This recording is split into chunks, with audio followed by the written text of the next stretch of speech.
Kenya's disciplined forces have a rich history steeped in tradition. To understand the context of the current argument about the right to strike and picket, one needs to look at this history.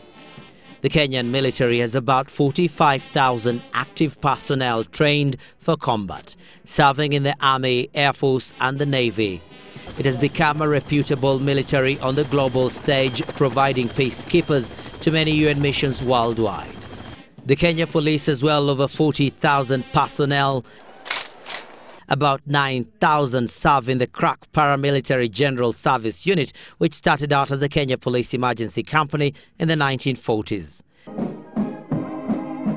Then there's the Administration Police, estimated to have 47,000 trained officers engaged in paramilitary and general police duties too. The Kenya Prisons has about 16,000 personnel who run the security of the country's prisons and are called upon to help in other law enforcement areas when the situation demands. Then there's the National Youth Service, which has at least 2,500 personnel within its ranks. All these officers are bound by their oath of service to keep off politics and can never engage in strikes. So is this going to change in any way under the proposed constitution?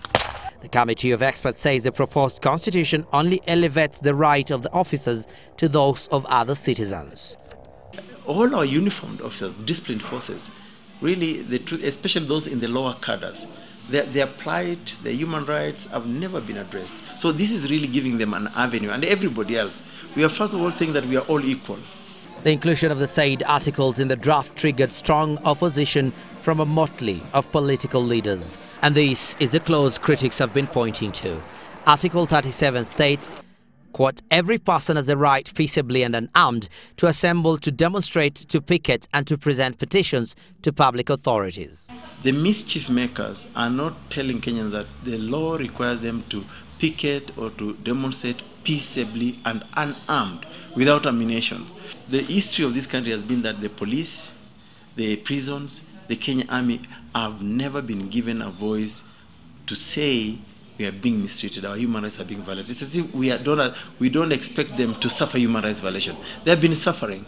You know, for example, up until very recently, the Kenyan prisons went on strike. Then there is a labor rights section. In Article 41, it is stated that every person has the right to fair labor practices and every worker has the right to fair remuneration, to reasonable working conditions, to form, join or participate in the activities and programs of a trade union and to go on strike. So you cannot picket, you cannot go demonstrating with a gun or shooting it in the air. It's nowhere in the proposed constitution. It's not saying anything like that. If you do that, you are violating the constitution. But constitution draft experts say there are limitations to the said clauses which ensure that the officers do not abuse them. The said Article 24(5) says a provision in legislation may limit the said rights of persons serving in the Kenya Defence Service or the National Police Service, including those in Article 36 on freedom of association and Article 37 on assembly, demonstration, picketing and petition. The law must specify, yeah? And here we need, first of all, it's important we say that everybody's right is protected.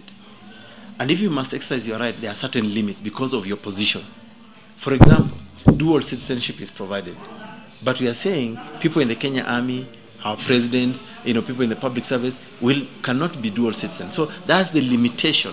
Experts say all the proposed constitution does is give the officers a voice, that of raising grievances on pay and working conditions in a peaceful, acceptable manner.